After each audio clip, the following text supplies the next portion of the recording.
Ang magandang buhay ngayon ni Kisses Delavigne matapos umalis sa mundo ng showbiz. Matagal-tagal na nga rin pinag-uusapan ang tungkol sa pagkawala sa limelight ng aktres at beauty queen na si Kisses Delavigne. Hindi naman kasi nalaman kung ano na ang ginagawa nito sa loob ng mahabang panahon matapos niyang mag-goodbye showbiz. Pero nitong isang araw lamang ay may video na lumabas na nagpapakita kung ano ang pinagkakaabalahan ni Kisses ngayon sa kanyang buhay. Sa mga lumabas sa social media, nakuha ni Kisses na tila nakapang ballerina. Napag-alaman na isa siyang estudyante sa prestihiyosong Martha Graham School ng New York at nag-aaral ng ballet. Ito ang pinakalumang professional school of dance sa Estados Unidos. Ang single technique class for teens ay $375 o 21,000 pesos. Ang 2 ballet classes ay $1,400 per week o 80,000 pesos. For adults, ang online classes ay $15 each o 850 pesos. Habang ang in-studio classes ay $25 each o 1,500 pesos. Kamakailan naman ay nakita ng mga fans ni Kisses ang naging pagganap niya sa spring showcase ng nasabing paaralan, nakuha sa Martha Graham Studio Theater. Siya ay naging bahagi ng isang excerpt mula sa Letter to the World sa ilalim ng Beginner Performance Workshop sa pangunguna ni Ghislaine Van den Heuvel. Ang pagtatanghal na ito ay naganap pa noong May 17, 2025 at ngayon lang kumalat sa internet. Kaya naman mainit na pinag-uusapan ito ng mga supporters ni Kisses na talaga namang nakamiss sa kanya. Ang pagtatanghal na ito ay naglalaman din ng official program description kung saan inilalarawan ang tungkol sa magaganap na performance. The scene from Letter to the World captures a lively social gathering, reflecting themes of community and connection. We focused on the couple dancing section, exploring how Graham's movement brings people together in shared joy and unity. Ang performance o excerpt na ito ay inialay ni Martha Graham kay Emily Dickinson noong August 1940 at ang musika naman ay inilapat ni Hunter Johnson. Inilagay din na nag-upload sa YouTube ng performance ni Kisses ang paglalarawan sa dating aktres at sa pagkakasama niya sa produksyong ito. This moment was made even more special with Kisses featured on the official program cover, representing the Philippines with elegance, discipline, and grace. Her journey from Masbate to New York is a testament to pursuing your passion fearlessly, showing the world that reinvention and growth are always possible. Ang mga nakapanood ng kanyang pagtatanghal sa tila bagong karera na kanyang nahanap ngayon ay nagsasabing maraming talento ang dapat na ilabas ni Kisses. At tiyak na siya ay magtatagumpay dito. Humanga ang kanyang mga fans nang makita ang maganda niyang pagsasayaw. Marami sa comment section ng post ng Martha Graham School ang panay ang cheer kay Kisses at sinasabing kahit na anong mangyari ay patuloy siyang susuportahan ng mga nagmamahal sa kanya sa bansang kanyang sinilangan.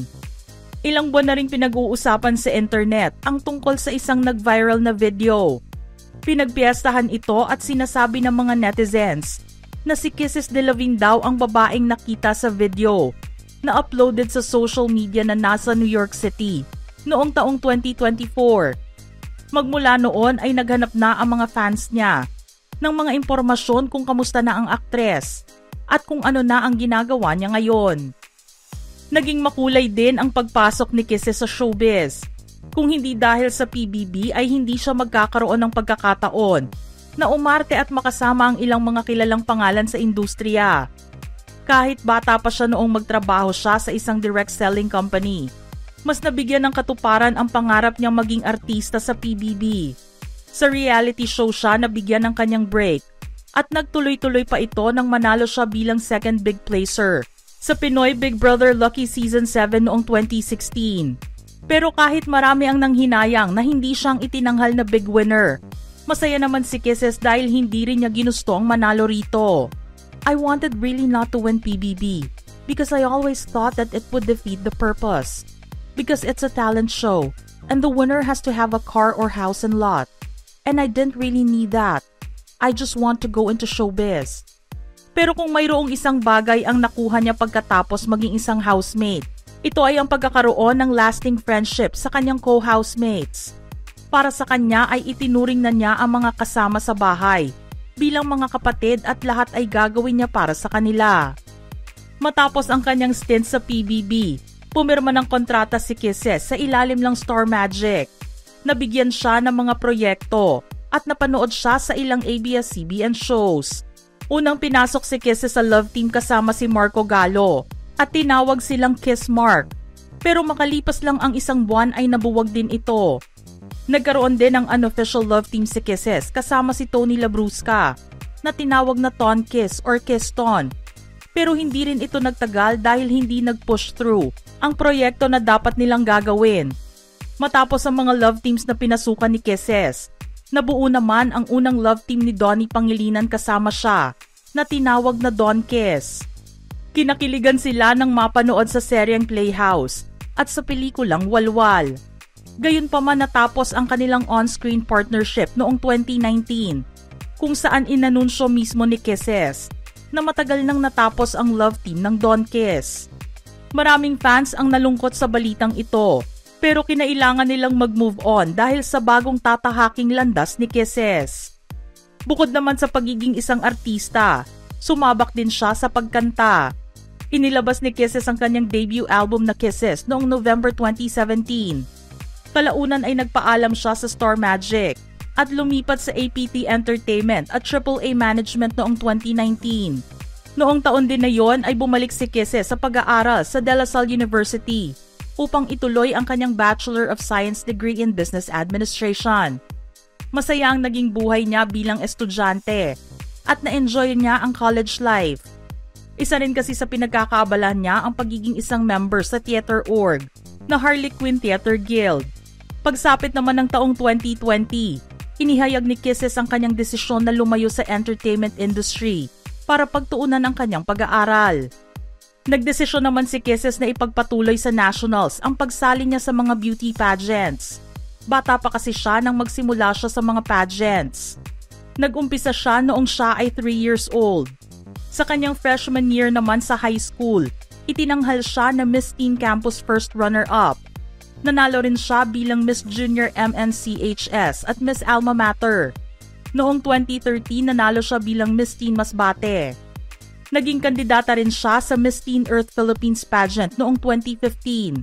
Taong 2016 naman nang nanalo siya sa 2 Bicol-based pageant, ang Miss Masbate at Miss Kaogma. Nang dumating ang 2021, nalaman na kinatawan ni Kisses ang probinsya niyang Masbate sa Miss Universe Philippines pageant na ginanap sa Bohol, kung saan nakapasok siya bilang top 10 finalist. Subalit hindi pinalad si Kisses na masungkit ang korona at titulo bilang Miss Universe Philippines 2021.